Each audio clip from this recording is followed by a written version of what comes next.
Ahanbamaktada Diamond TV channel bu YouTube live streaming de miyeng tabiri baloinana channel asibu ISCOM GTPL MC TV de miyeng tabiri ba mayam punamakpu marang them edition ay kokno na khurumjari hojik Diamond TV channel gi thorom da sandoksari live phoning program thoramasida call to biraktuna thoramasi basaruk yabiyu akhoi gi call toruknaba number screen da thoanjari 7005 707 808 number sida call to biraktuna thoramasi basaruk yabiyu live sata nongna changbirakliba ichi ambika mutum pramila Madam Taram Nokchari Jitchanasam Taram Nokchari Yamba Lalita Yangkom Taram Nokchari Imabusu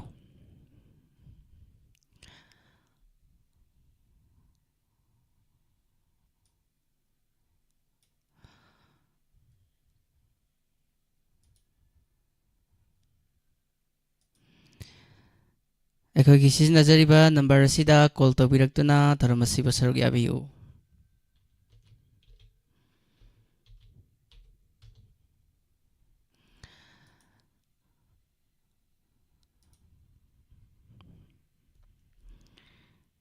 Ahanba caller paikhatchage Hello Hello. Taram Nokchari minglifam haibiyu Kailan sabi TV singa kami. Ima bu Taram Nokchari kari mathil sabirage ima Nasi di Marian Thong Basar. Ado ngasigi live phoning program da saruk yabirakpa ima kari isai tabiningiba haibiyu Thongam Lakshmi ni sakura kanagi thongjinda lepunen to bodo tajage. Yam fajabi isai ni ado ima isai se mati ama ngangthokpiramba yabro Aw ngangat. mati amtang ngangthokpiramsi Kanagi thongjinda bu legluni ningol oidi sina. Oisal lagi. Sabi ni may kara haijarake. haibiyu ima Piyadasni, Nalini, Pari, Aidi Punupa, Pusiba, Ringamba, Adga, Diamond TV, Punan Tabi, Puna Makatami Nazak. Yam nungaize ima ado di isai khudol tamjarak lagi mayam puna taminarasi Thagatchari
Hello.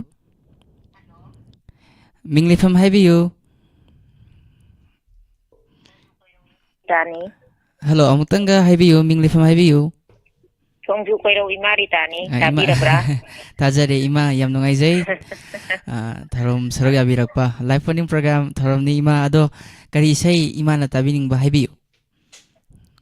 Aidi nahagi isai ta dorimni. Lekay pakang. Ahoy. Nahagi isai taraga naha oithokpa yabra yengsi ima tharom khoi nacha singa kuina sangna tharom tongminnagisi kari isai neba ima haibiyu. Karamna nangpu kauro haibano. Ahoy. Yam fajaba isai ni ado ima matek amtang angthokpiramba yabro. Father sungang pokpa tabanine. Ahoy. Chanabi oibanina. Hoy. Ado ichadi bisangi se anirak subade heta phangba phone se yam nungaijai. Hana nganna phangragadi isai tana thabak nomba nungaijai. Ahoy. Ado phone phangabanina cha haubam thaga isai tana amuk thabak tawradabani. Yam nungaijai chanaruba haiba tare ko ima. Ado aisi kainogi akoigi nungsirabi icha sing sei chakpi singdi isai maya phajaraba khonje nungsiraba singdu tanang bagini. Adudi ima matik amtang angthokpisi. Karamna nangbu kauro haibano. Kaubang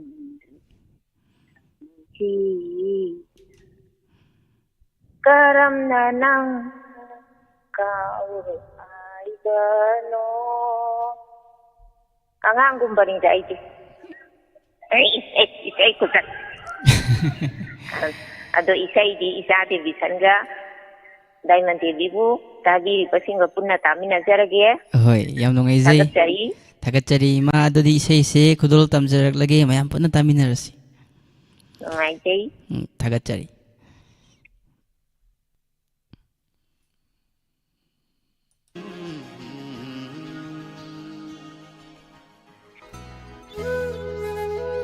Toy. Mahusala ni magi kungchuna bukai tergadi. Nanggi achumbato mahaksu nomadi suena kangkini. Laibu pabi wena naba konpamdo chena lepo.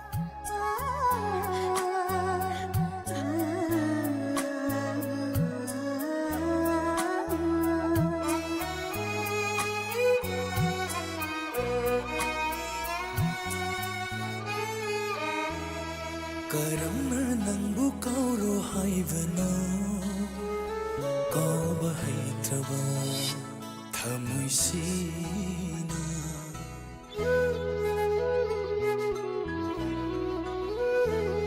Karamna nangbu kauro haibano kauba haitraba thamuisina Karamna nangbu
ꯀꯔꯝꯅ ꯅꯪꯕꯨ ꯀꯥꯎꯔꯣ ꯍꯥꯏꯕꯅꯣ ꯀꯥꯎꯕ ꯍꯩꯇ꯭ꯔꯕ ꯊꯃꯣꯏꯁꯤꯅ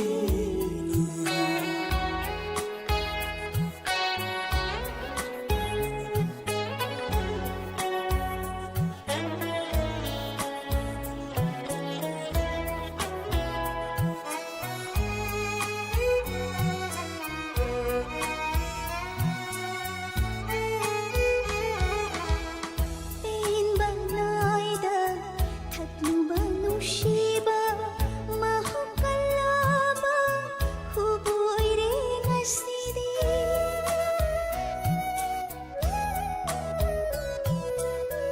ꯄꯦꯟꯕ ꯅꯥꯏꯗ ꯊꯛꯂꯨꯕ ꯅꯨꯡꯁꯤꯕ ꯃꯍꯥꯎ ꯀꯜꯂꯕ ꯍꯨꯕꯨ ꯑꯣꯏꯔꯦ ꯉꯁꯤꯗꯤ ꯃꯄꯣꯛꯁꯤꯗ ꯅꯪꯕꯨ ꯑꯩꯒꯤ ꯑꯣꯏꯕ ꯐꯪꯗ꯭ꯔꯁꯨ ꯉꯥꯏꯔꯝꯒꯦ ꯃꯊꯪ ꯃꯄꯣꯛꯂꯉꯣꯟꯗ ꯅꯤꯡꯁꯤꯡꯕꯤꯔꯩꯅ ꯅꯤꯡꯁꯤꯡꯈꯤꯗꯨꯅ ꯉꯥꯏꯔꯝꯒꯦ ꯅꯪꯕꯨ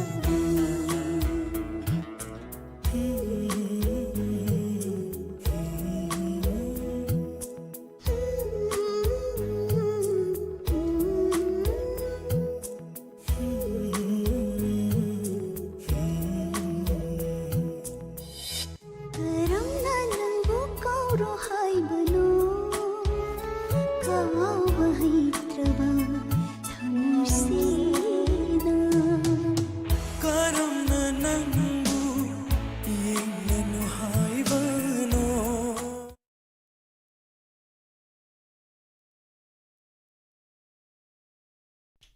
ꯂꯥꯏꯞ ꯆꯥꯠꯇ ꯂꯩꯕꯤꯔꯤꯕ ꯏꯆꯦ ꯑꯝꯕꯤꯀꯥ ꯏꯌꯥꯝꯕ ꯁꯒꯥꯐꯨꯝ ꯑꯟꯖꯟ ꯉꯥꯊꯦꯝ ꯃꯥꯔꯤꯌꯥ ꯏꯆꯦ ꯁꯣꯅꯤ ꯒीता देवी को पीके तराम नोक्चरी खेत्री मयूम संगीता इचे बसु तराम नोक्चरी पीके HLP तराम नोक्चरी थोई तराम नोक्चरी कका खंबा तोइजम बसु तराम नोक्चरी इचे गंगारानी कोलकाता तराम नोक्चरी याम हेम गुरुमुरुम बसु तराम नोक्चरी हेलो Hello. मिंग लेफम हाइबियु Early from Kanudagi Amba. तराम नोक्चरी इचे अदो ngasiगे लाइव फोनिंग प्रोग्राम असिदा करी इसे खनबिगदोइनो Danubiga, Zemhun Sakpa. Nungsi, Mizendo, Lunu, Kanada, Tajagan. याम फजबे इसेनी इचे इसेना सुमति अमंग गांथोकपिरमे याम नोंगाइजै अदो इसे इसे कना कना ताबिनिंगबु लै हाइबियु Lately, the Hazarake. होय happy Sony, Gita, Maria, or Bimolata, Bitsana Anjan, Linford, even Kumananda, Conding with Tamina. याम नोंगाइजै इचे अदो इसे कुतोल तमजरक लगे मयाम पुन्ना तामिनरसी इचे Thank you. थागतचरी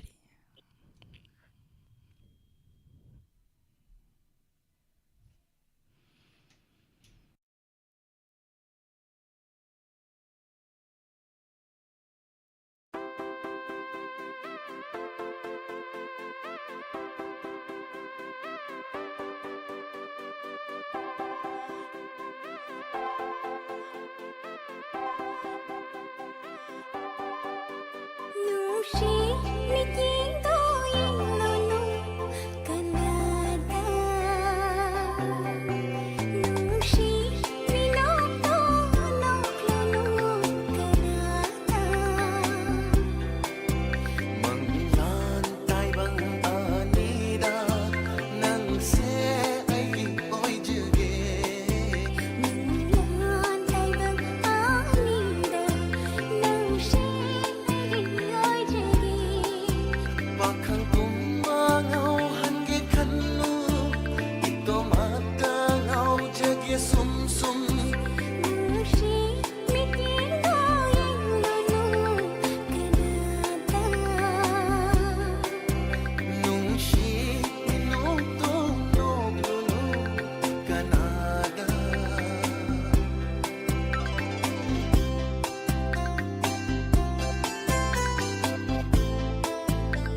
ꯃꯥꯂꯦꯝꯗ ꯇꯥꯔꯛꯄ ꯅꯣꯡꯂꯤꯛꯅ ꯍꯤꯡꯖꯔꯤ ꯊꯋꯥꯏ ꯄꯥꯟꯕ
Hello. Hello. Hello, sir. Good afternoon. Good afternoon. Taram noksay minglifam haibiyu. Sir, ay number 1 dagi onameda. Taram noksay iche ngasi kari mathil sabirage. Sir, hangam thong matagay. Ado live phone program saruk ya birakpa kari isay tabiningba haibi. Sir, biryani na sakba. Kambang jawi hazna tawba cover song do do itaja. Yam fazaba isay ni ado isay si mati amang ngangtok piramba yabra. Sir, ngasi niyang jawi. Kambang. Ado tabiningba happy yu iche. Sabi ni Jela sa talay yung mayang anong tamin na jawi. Thagachari isay kutol tamjarak lagi mayam punna taminarasi. Thank you, sir. Thagachari.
Hello.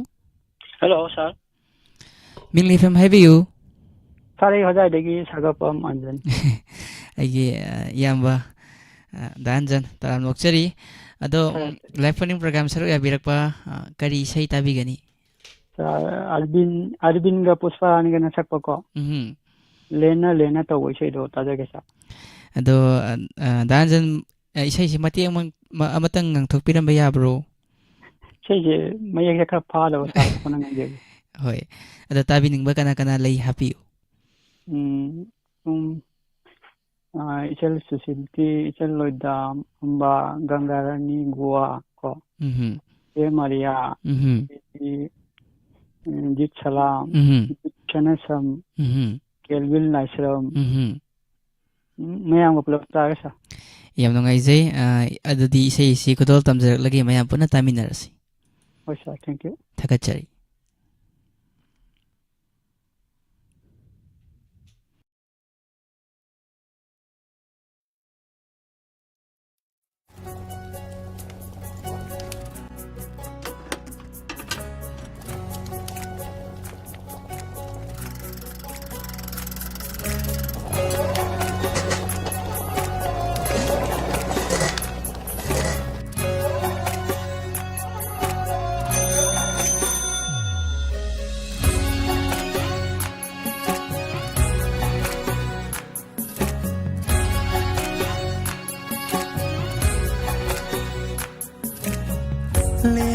Lena ing liba mitka mitjarana thamoi paudam nariye nushi yelaga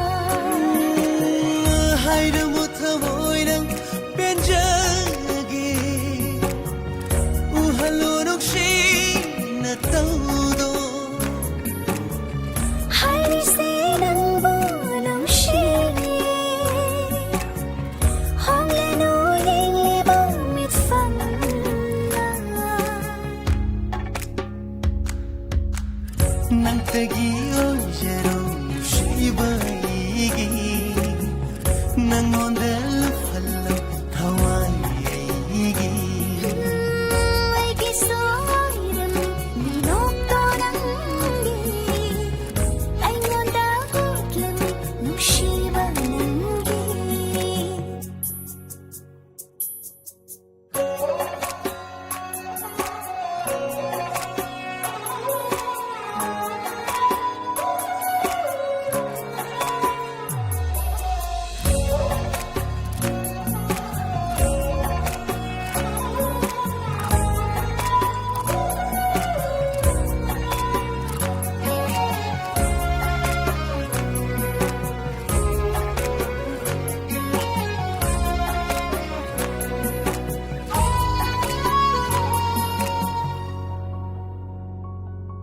Pamuna thamjai aina uhaningde nungshi shaktam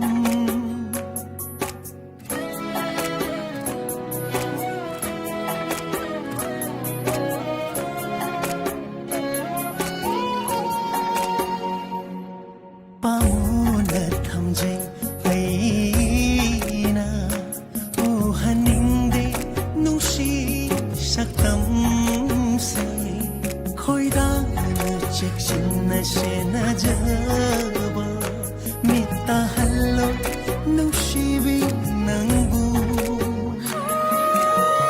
nushimaron loli bathamoina nushinang tani sonjaba wahang hangiba langhila tawna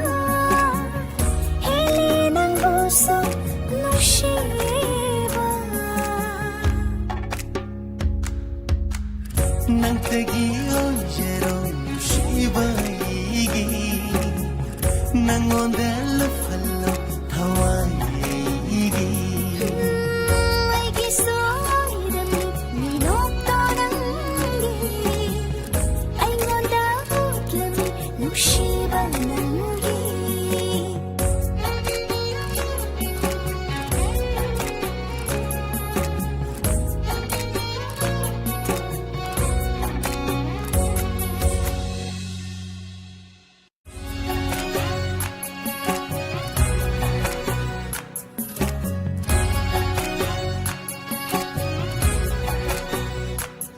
Hello.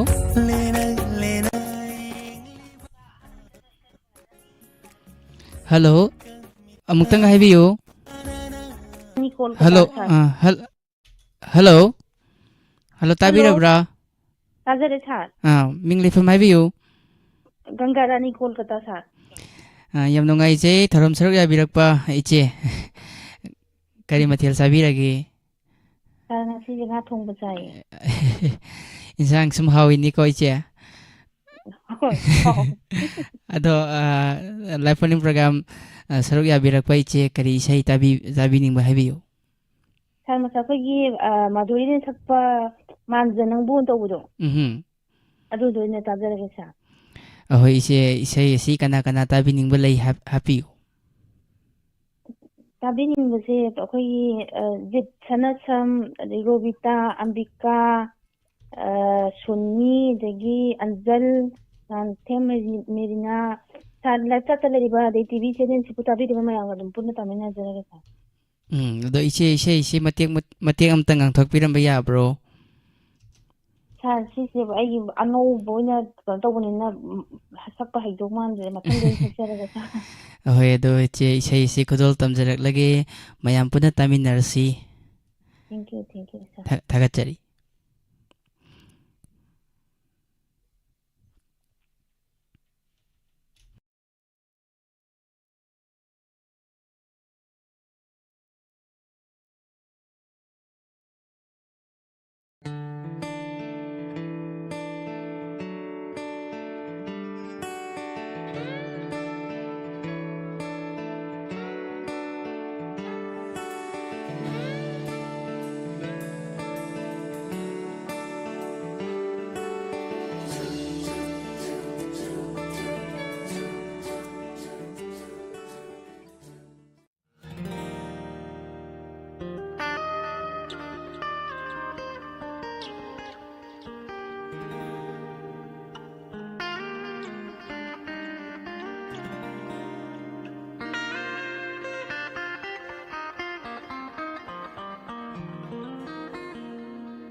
everything seems upside down. You've been far away, like the moon. Could only see you in the night.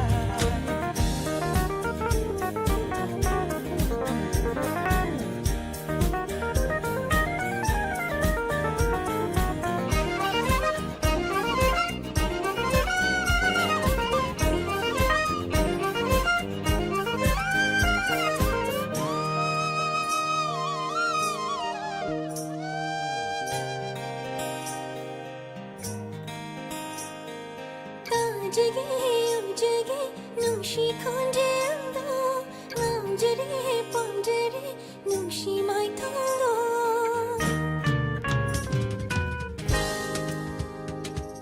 따지게 움직이 눈시 건재도 남자리 번자리 눈시 마이 통도 따지게 뻐서 눈시 나 펀다 라비로 이나타 니코 파마탄 곰비가리 나이다나 아히노 헨니다 난고 못달라비요 이코랑 바코칼로 난고 못달라비요 이코랑 바코칼로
Hello.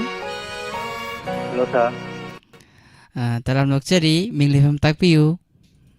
Sa Lempomdagi Ranjan. Ngasigi live phone program ki tharam asida kari isai tabining ba haibiyu. Sa Oda Kunjabi ani sapa aigi thamoi sumatlibi tawise dum trajagi sir. Aigi thamoi sumatlibi. Isai asi kana tabining ba leiba hapiyu. Machi Gangarani, Machi Maria, Isumti, Richi Ambika, Yamba, Anjan, Amadi Lata Talai, New Kudumukatamina Javisa. Ado isai matik amtang ang tokpiran ba ya bro? Sa isai Tia Padra, Matang doing such a. Okay, ado isai kadol tamjarak lagi, ado mayam po na, tamina si. Yes.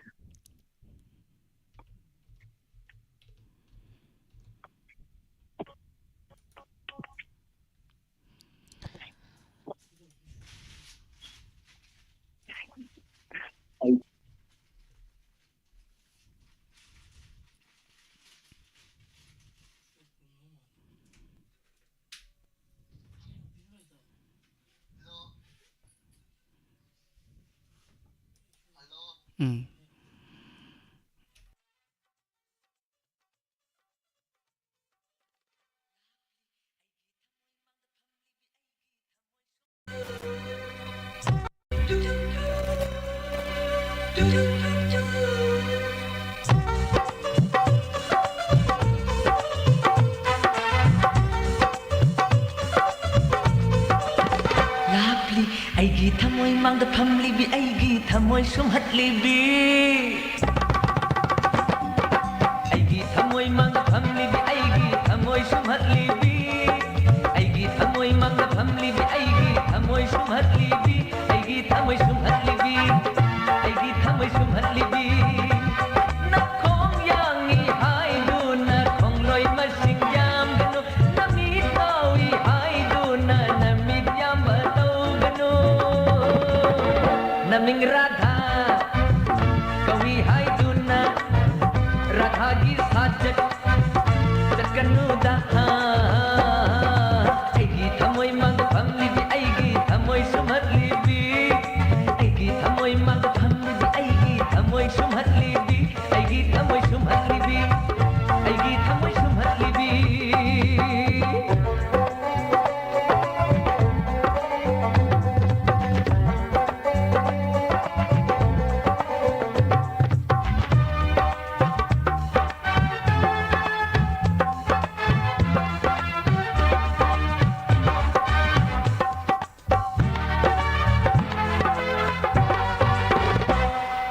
Nungsiba damlini haiduna nungsiba gapunna romance college karuno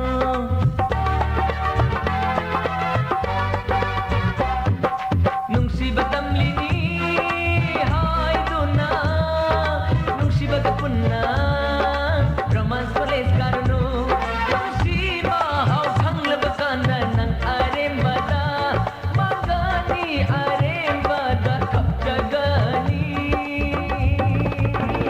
nang madu kandrabara nang madu kidrabara ha aigi thamoi mang famlibi aigi thamoi sumhatlibi aigi thamoi mang famlibi aigi thamoi sumhatlibi aigi thamoi sumhatlibi aigi thamoi sumhatlibi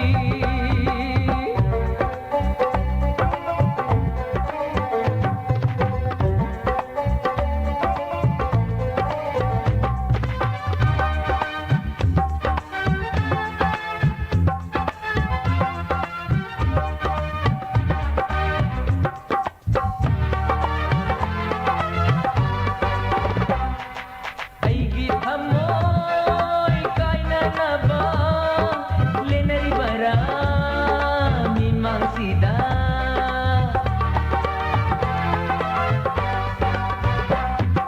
matam gi hero manba hero singi makutabu tajagani ijam jam na khangna bani ijam jam na pangminna bani ne khanganu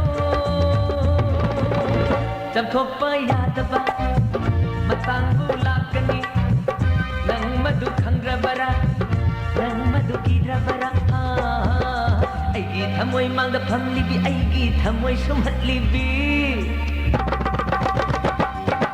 aigi thamoi mangda famlibi aigi thamoi sumhatlibi aigi thamoi mangda famlibi aigi thamoi sumhatlibi aigi thamoi sumhatlibi aigi thamoi sumhatlibi nakhong yangi haiduna khongloi masing yam ganu namit tawi haiduna namit yam batau ganu naming radha kawi haiduna radha gi sajatku jaganu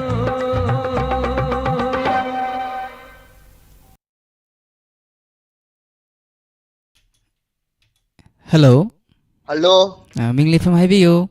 tawjara'iba aise nambol phojing tingning hawaiba mi botoba. Tara mokchari sir ngasigi live phoning program isai khanbagi thoram asida saruk yabirakpa kari isai tabigani. Khetri meyum bitsi thori na chukpa churam nong chulle phreya hadiba isai do. Ahoy yam phajaba isai ni sir isai matik amta ngangthok piramba yabro. Isai ngangba haje dress sir kano gi chakpi mathana do mo oina chakjarani oina diamond TV bu yung do mayam oina pulamna kamina ge chutlaga. Ahoy yam nongai jai sir dudi isai si khudul tamjarak lagi mayam puna taminarasi. Hoi hoi hoi.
Hello.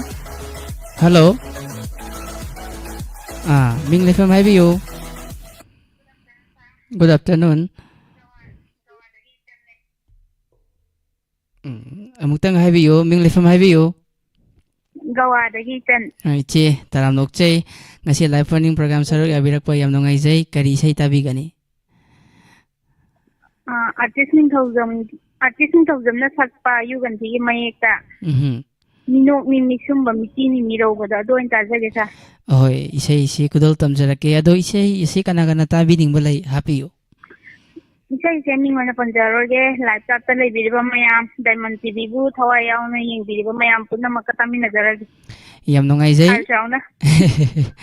Yamnongai, Isai Kudol Tamjarak Lage, Mayampuna Taminars. Tagachari.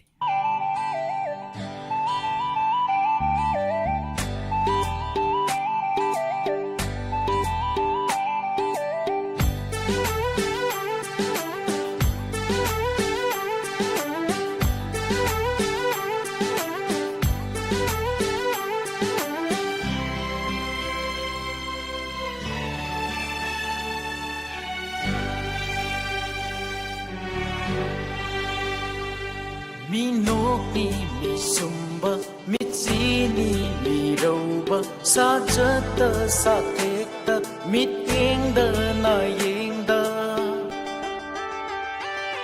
Minoki misumba mitsini miroba sajata satekta mitengda na yengda wakang thamoidi huduna pubi khare Sakendi nambu urubada Sakendi nambu urubada Hungau ngau kre aigi thamoy Hungau ngau kre wakang thamoy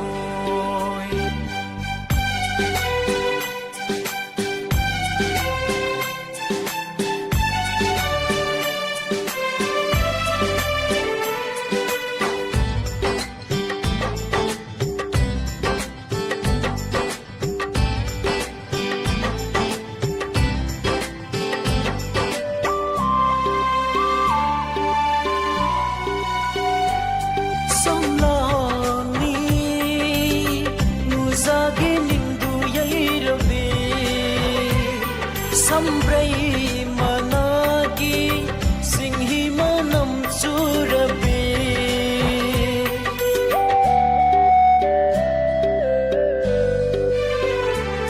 Samlangi nuzagi nindu yairabi Sambrai managi singhi manam surabi Nuzagi mai thom sumhati mino maro leibi leite kana su ngau da banambu ngau ngau kre aigi tamoy ngau ngau kre akam tamoy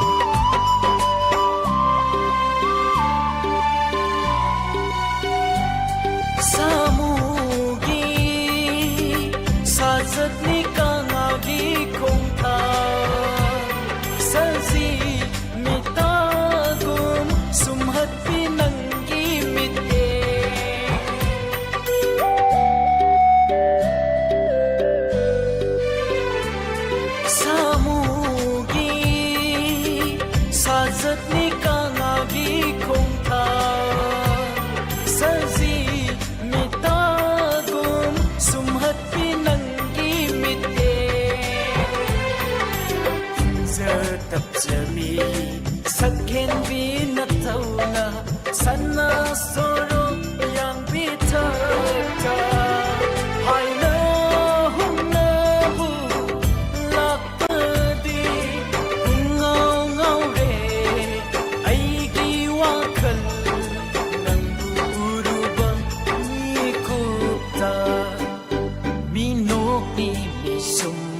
मिचीनी मीरौबा साजत साथेक्ता मित्येंगदा नायेंगदा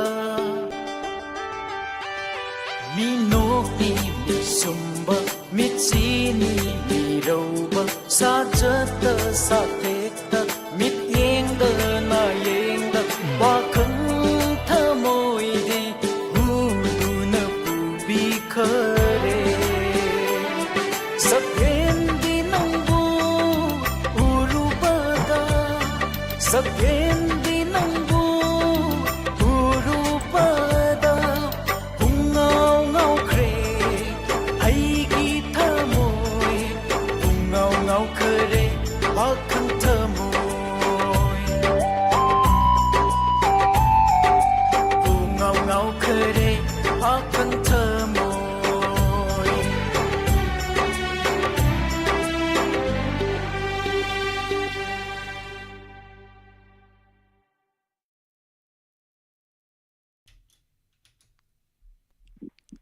Hello. Hello, good afternoon, sir. Good afternoon. Ming Lei from Takpiu. Tawjara'iba ay Kaysangthong Ilangom Lekaiday Ilangom Amitani, sir. Iche taram nokchari live program suruk abirakpa yam nungaijai kari isai tabigani. Sir, amibo kundobine. Mandakini na sakta ninga chaba nang suro adu ay tabjara. Isai mati amtang ngangbira mo iche. Hoy hay ba ito matiyam tang dingon ngade adu mayam pun na tum tamina jage, sir. Hoi hoi. Ngoi chaba nang si kaidam hai na thi gadi thau kan ba nang si kaidi hai na thi gadi nang na hai pata ya gadi nang na hai pata ilaki ilang ki sumong jasa sai le tum sundara tha Yam nungaijai iche ado isai isi kodol tamjarak lagi mayam pun tabinas. Thagachari.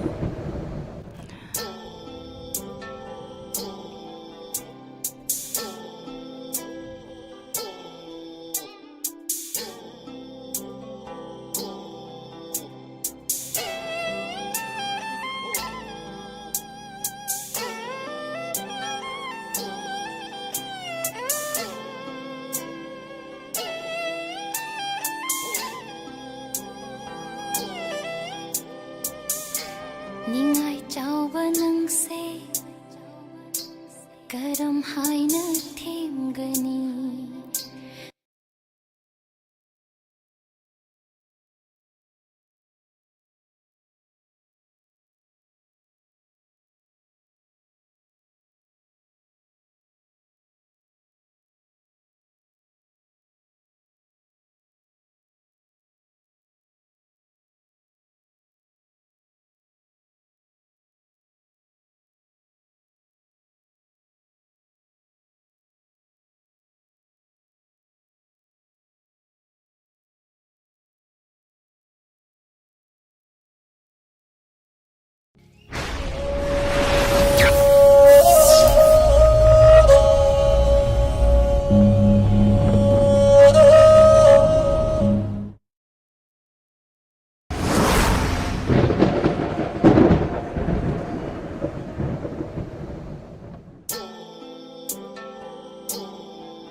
Ningai chawba nang se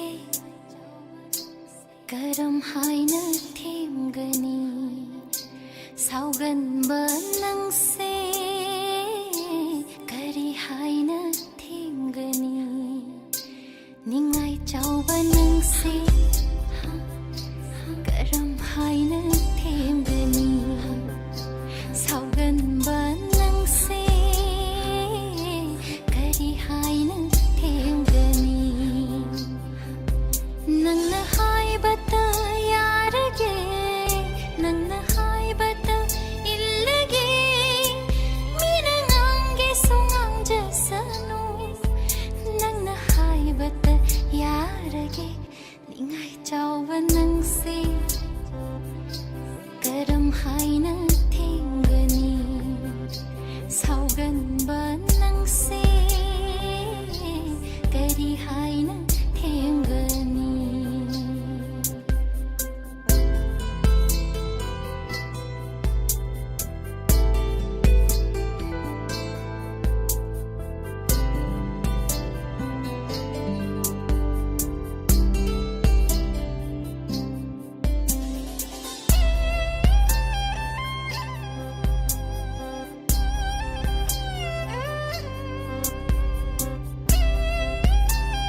ngasigi taibangda nahak natana leiteni aigi asengba nungsiba jingnaba pumba thadoklo lepjagi nungsi nangidama nangidama nangidama nangidama ningai chauba nangsi karam haina themgani sauganba nangse kari haina themgani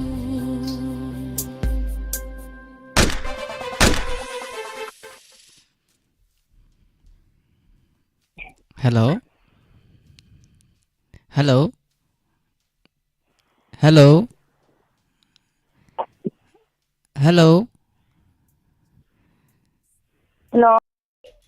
Hello, tabirabra. Tare sir.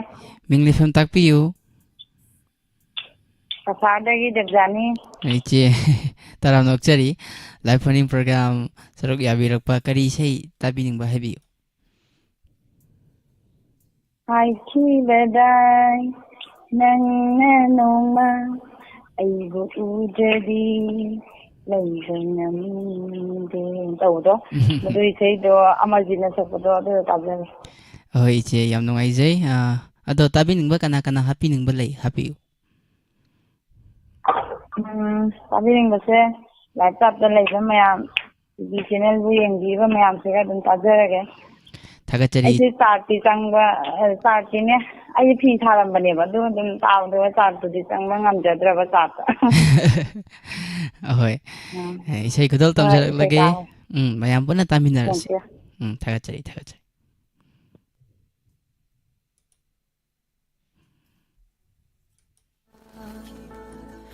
ನನ್ನ ನಮ್ಮ ಐ ಊದ್ರದಿ ಲೇವಂದೆ ಹಾಯ್ಕಿ ಬದ ನನ್ನ ನಮ್ಮ ಐ ಊದ್ರದಿ ಲೇವಂದೆ ಐ ಕೊಂಚೆ ತಾದ್ರದಿ ಹಿಂಬಂಗಂದೆ Meluda mirang sintana Thamo isok na hiking aday Masidi oire punama Hokraba punsigi tangkang ama Kongul tatahurawa ay punsilay maayda Nanggi ay ginong sinabawari Oy haure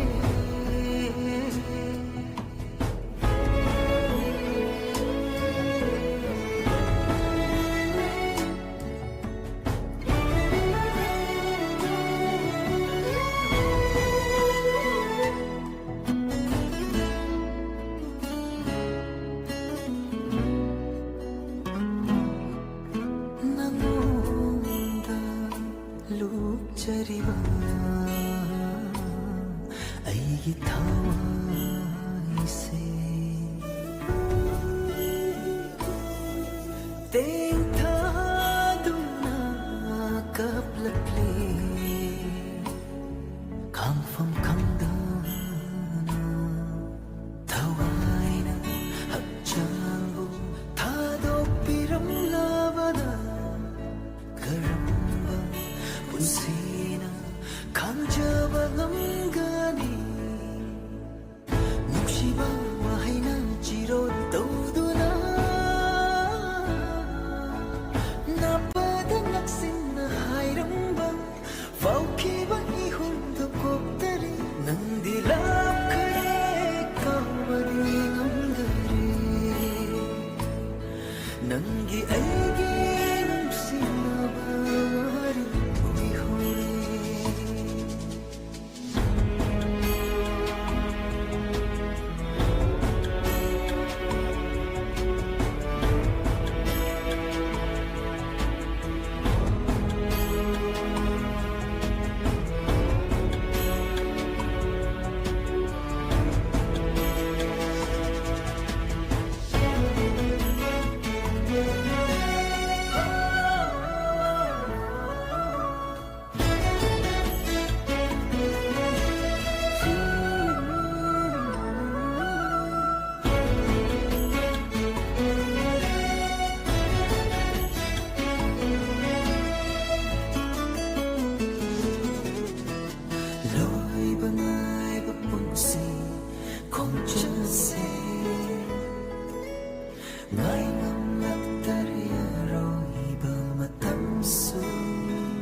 punsise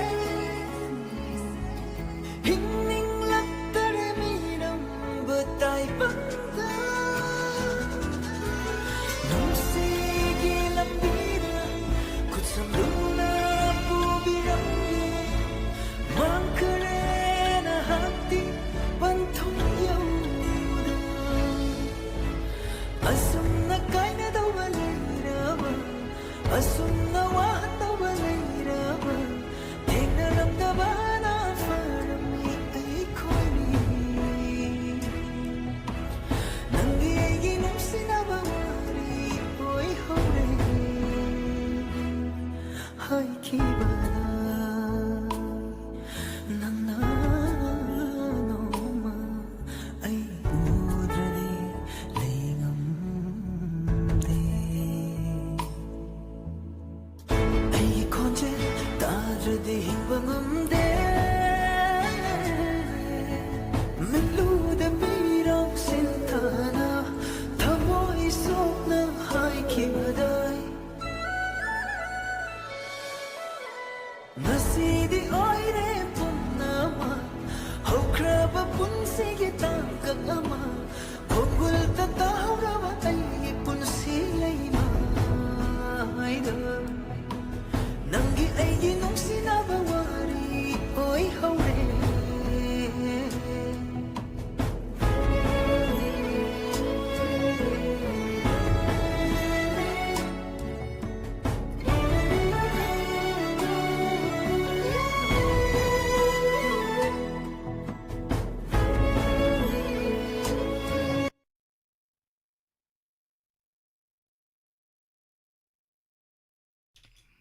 Hello. Hello, no audition. Taram noksari. Rajasthandagi Shakespeare kai khulajari nabu. Taram noksari iyamba busu. Ado ngasigi live phone program. Haibi. Live phone program saruk yabirakpa iyamba ngasigi kari isai tabiningba haibiyo. Isai je tajing ai live chat mi onyam yamdragasu ai hek changpaga phone toksalu. Ai je phone se yamna timing khangbra hangde moi myam tawdi phangnadre ni. ꯑꯗꯨꯗꯤ ꯏꯁꯩꯁꯦ ꯌꯥꯝ ꯂꯥꯞꯅ ꯈꯜꯂꯛꯑꯒꯦ ꯋꯥꯡꯃꯗ ꯏꯁꯩꯗꯒꯤ ꯊꯥꯖꯕꯒꯤ ꯋꯥꯡꯃꯗ ꯐꯤꯂꯝꯒꯤ ꯑꯩꯅ ꯁꯨꯝ ꯃꯄꯥꯟꯗ ꯌꯥꯝ ꯂꯥꯞꯅ ꯂꯩꯔꯛꯄꯗꯒꯤ ꯕꯤꯅꯣꯏ ꯁꯔꯃꯅ ꯁꯛꯄ ꯊꯥꯞꯂ ꯊꯥꯞꯂꯒ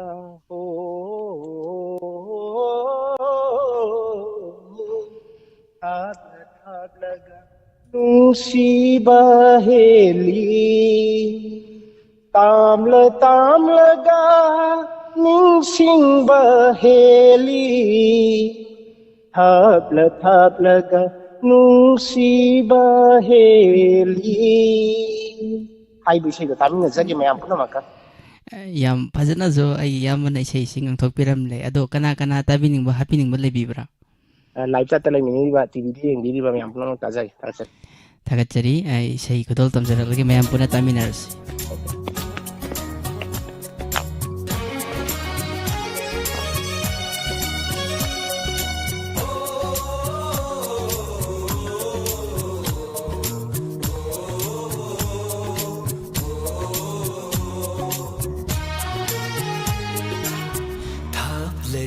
लगा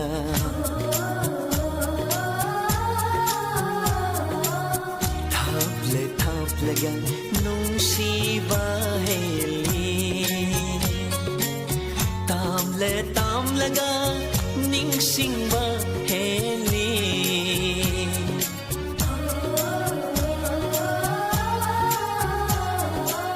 थाप लगा नूसीबा हेली ताम लगा निंगसिंगबा हेली थाप लगा नूसीबा हेली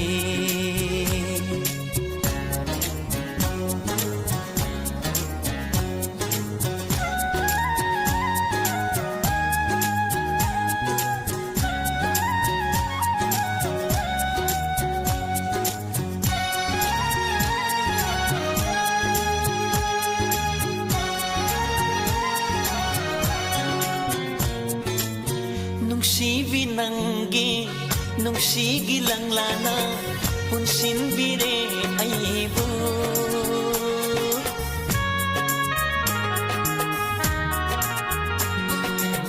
ꯅꯨꯡꯁꯤꯕꯤ ꯅꯪꯒꯤ ꯅꯨꯡꯁꯤꯒꯤ ꯂꯪꯂꯥꯅ ꯄꯨꯟꯁꯤꯟꯕꯤꯔꯦ ꯑꯩꯕꯨ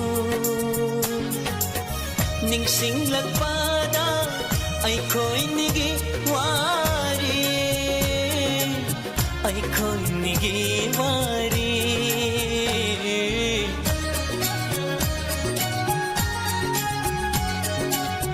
ꯎꯔꯦ ꯅꯪꯒꯤ ꯅꯨꯡꯁꯤꯕꯤ ꯁꯛꯇꯝ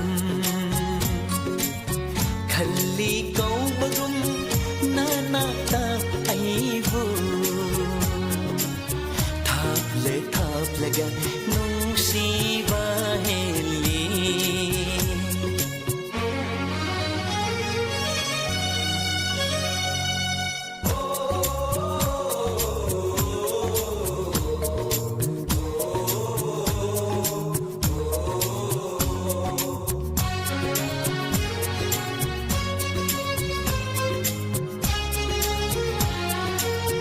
मेरागी थावल मेंगलब थानिल हियांगगी पूर्णिमा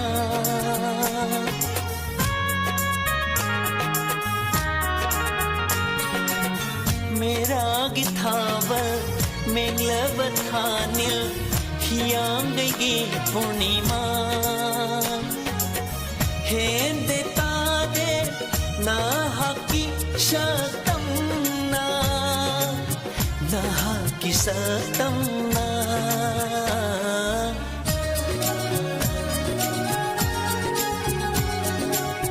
heli नंतना फजाबा पुंबा ताजै थवाइना नाहकी खुदिन थापलगा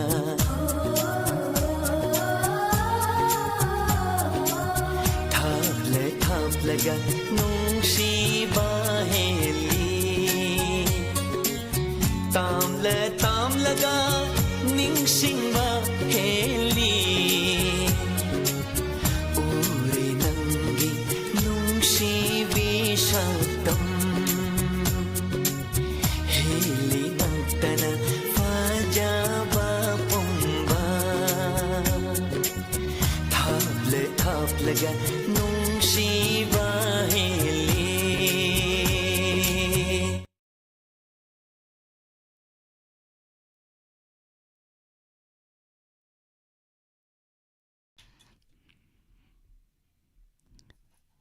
Hello. Hello. Taram nokchari ming leifam haibiyu. Thamulai tagi Rosina. Ngasi gi live phone program saruk yabirakpa nungaijai. Kari isai tabiningba haibiyu. Kennedy Kumanda Dynamo yang tinggal sakpa nusi sel habis itu thajak. Isai yang fazaba isai ni isai si mati amtang ngangtokpiram ba yabro.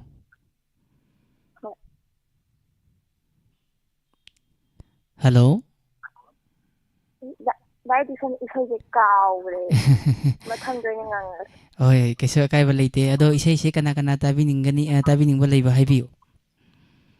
Channel TV channel tagi di yang tamnya kai. Yam nungaijai adudi ichalgi isai kudol tamjarak lagi mayam puna taminarasi. Thagachari. Kan batasing na pa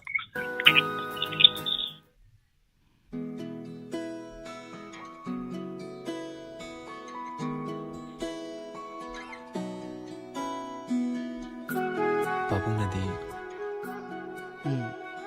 उनाव हायबो कुइरबने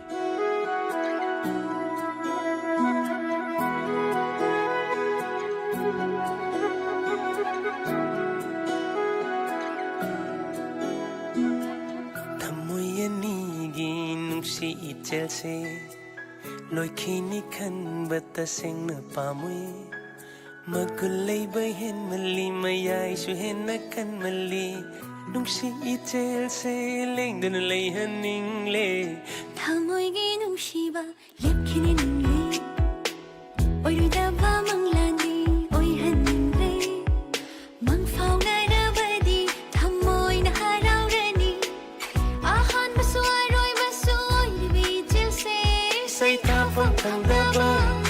ꯅꯨꯡꯁꯤ ꯏꯆꯦꯜꯅ ꯊꯃꯣꯏ ꯑꯅꯤꯒꯤ ꯅꯥꯎꯁꯨꯝ ꯑꯣꯏꯔꯤ ꯅꯤꯡꯊꯤꯔꯕ ꯅꯨꯡꯁꯤꯒꯤ ꯑꯉꯧꯕ ꯂꯝꯃꯥꯏꯗ ꯋꯥꯍꯩꯅ ꯑꯋꯥꯏ ꯑꯈꯨꯝ ꯇꯧꯏ ꯅꯨꯡꯁꯤ ꯃꯒꯨꯁꯨ ꯋꯥꯍꯩꯅ ꯂꯩꯍꯜꯂꯤ ꯊꯃꯣꯏꯁꯨ ꯃꯃꯣꯟ ꯅꯣꯛꯍꯜꯂꯤ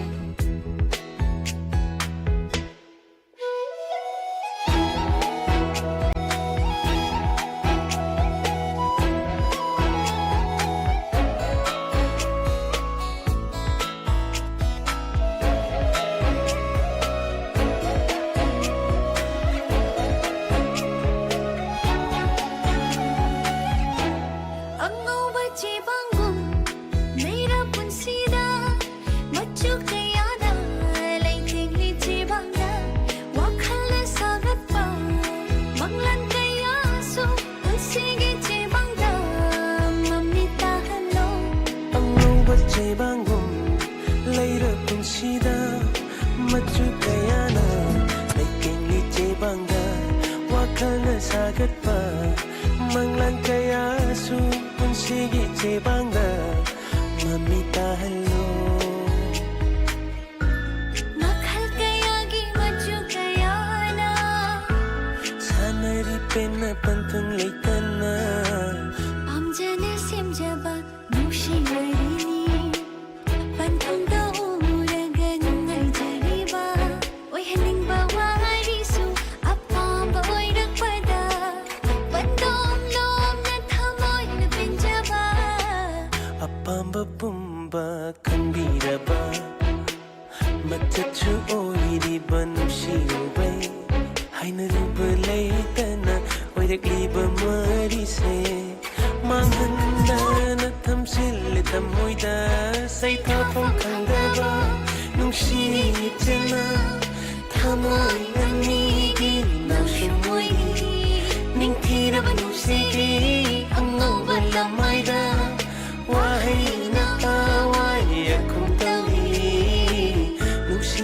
ꯃꯒꯨꯁꯨ ꯋꯥꯍꯩꯅ ꯂꯩꯍꯜꯂꯤ ꯊꯃꯣꯏꯁꯨ ꯃꯃꯣꯟ ꯅꯣꯛꯍꯜꯂꯤ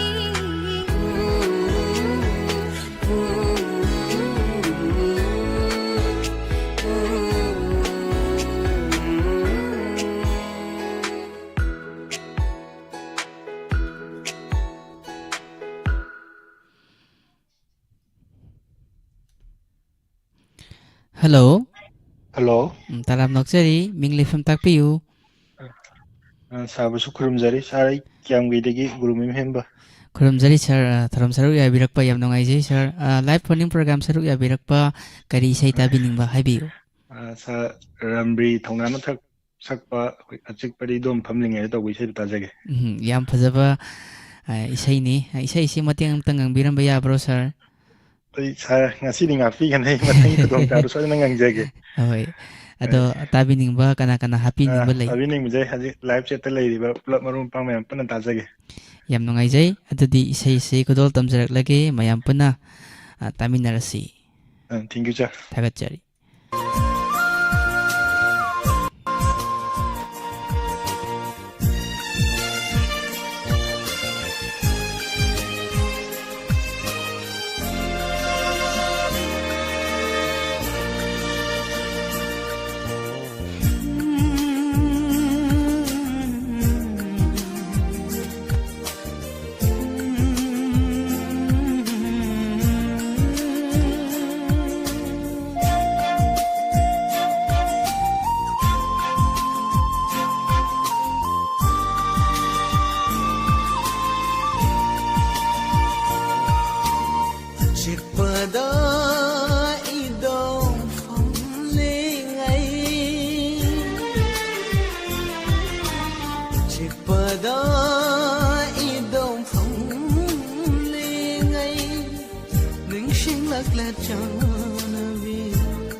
Katana leplareba bitmang shida namtana mangala tay bangla phong khangdare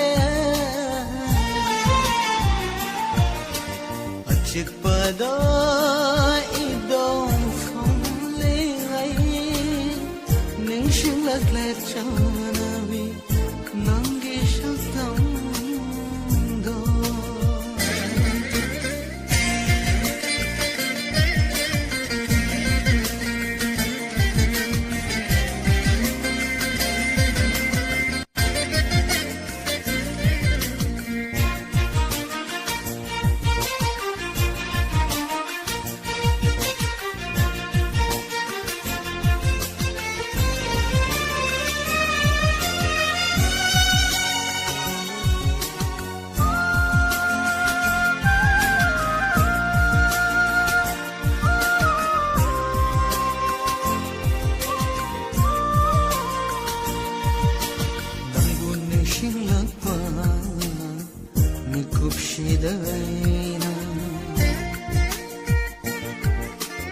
urakle tatana changdam ninga leitana nangu ning shingakpa mikup shidaina urakle tatana changdam ninga leitana ning thibi shaktam do chanamina rakhi matam amada ukhiwa nongalak pakorongi masekna yebara thotna nona ninthiravi khacharavi mai thondo nangi mai thondo achik pada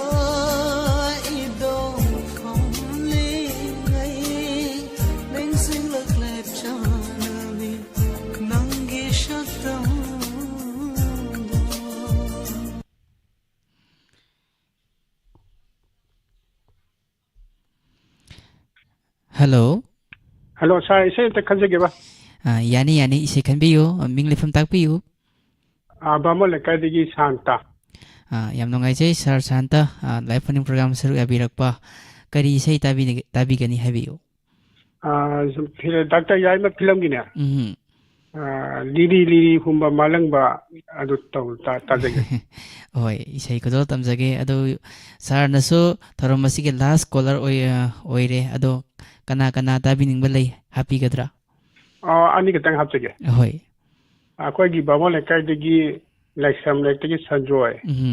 Aduga akoi gi Rasi Toibi Joy. Juga akoi si katang tajarege. Hoi, yam nongai jay Sir isai kodol tamjarak lagi mayam puna taminarasi. Thank you. Thagat jari. Yamba sagapam anjan isai kodol tamjaraki losilak pada tharomasi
pinu हैया रे हैया रे हैया रे हैया रे हैया रे हैया रे है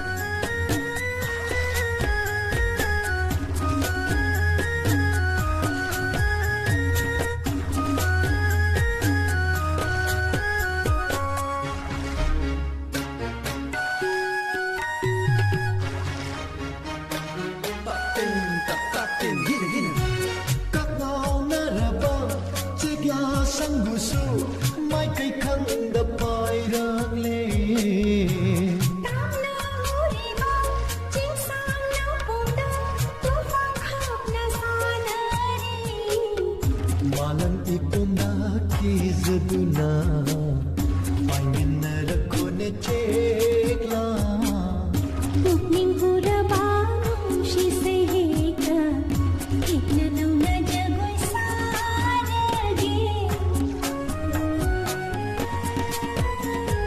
liri sipa malam do ni ho sam lang se hum hum hum do pino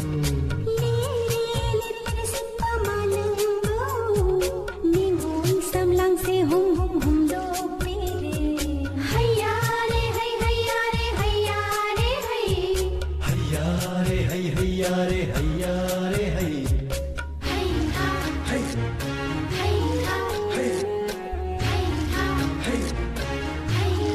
हैया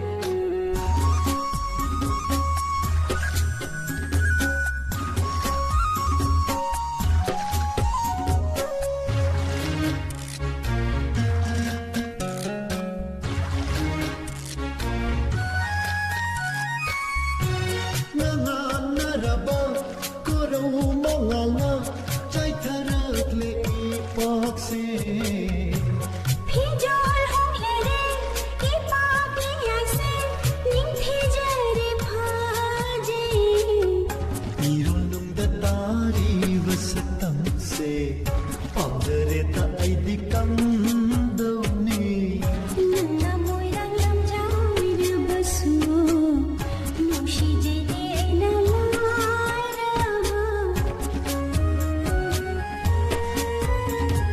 liri sipa malam do ni ho sangang se hum hum hum do pino Liri sipa malango ning sam lang se hum hum hum do pire hoye hoye hoye chetna payo iya yaure ki bando chetna hasa pukan da hum lagli ba malang bane Lere kala pak lai pak ya sida mi pai jene ning ole di de ni ple thamo liri sipa malang do ni ho salang se hum hum hum do pino Liri sipa malango ning sam lang se hum hum hum do pire हैया रे हैया रे हैया रे हैया रे हैया रे हैया रे है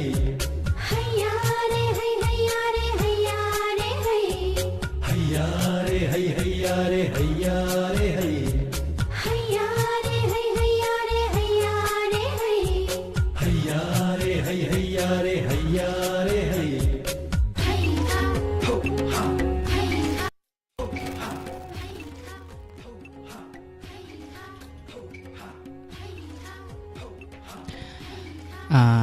Tharamasi loisan janabagi mikubodu yoshalakle loisan ringi mamangda agi iyamba anjan amadi mayam punamakta isai matang kudol tamjaramge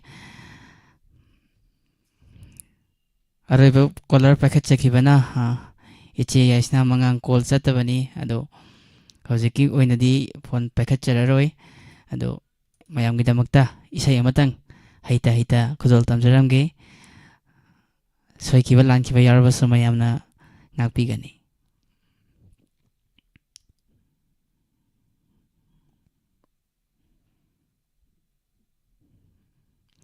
isai asi Ranbir Thaunagi isai ma khudal tamjaramge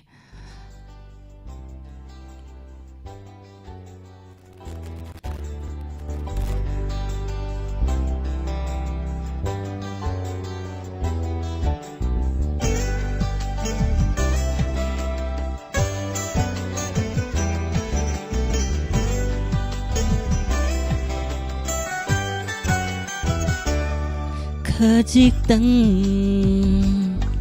khajikdang khajikdang haigatlo mai thongdo amuktang pena yengjage joina tariba shamlangdo tariba shamlangdo napada tabna thetpige khajikdang khajikdang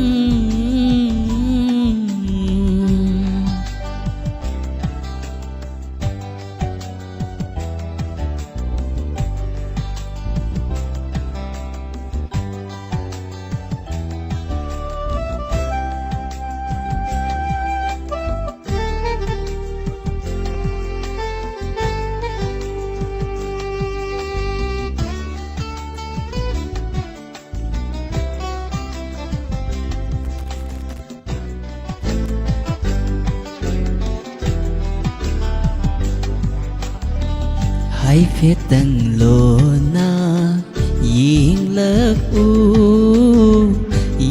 lơ u michi nangita nikpi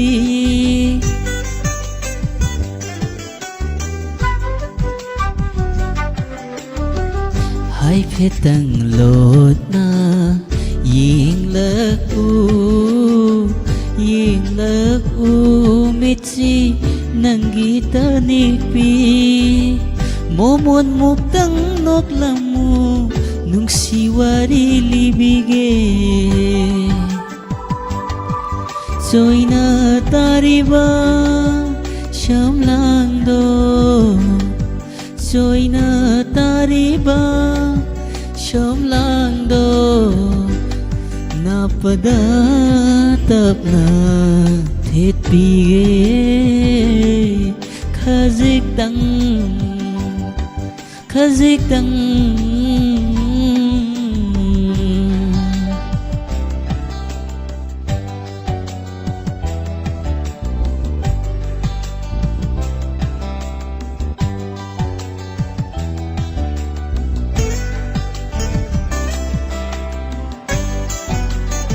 ai nào David livestream yêu vi đấy em nó ngay chứ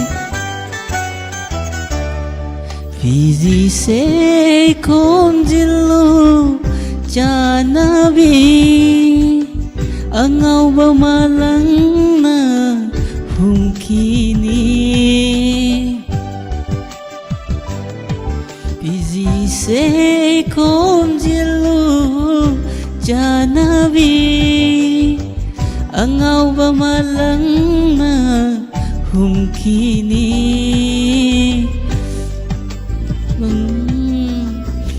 thamoi na panglaba aigi thamoi na haifam khangda pakhachai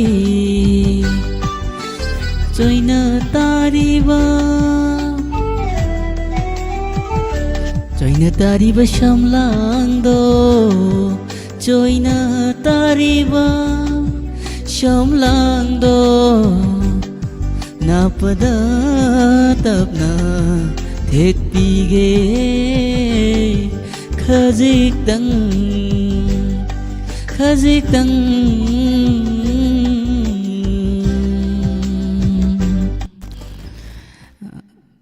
dharam loisanjage matamadi yaraktabana mathangi program thagadaba leibana dharam loisanjabagi tanjado mayam mifumdagi nijari aroibada moirang them edisana ikok nona kuramjari live sa ta ngasai dharam asi hobadagi loiba fawa saruk yabiki baloina dharam asi bu tv channel iscom gtpl mctv tim yang tabiki ba mayam punamakbu aroibada moirang them edisana ikok nona kuramjari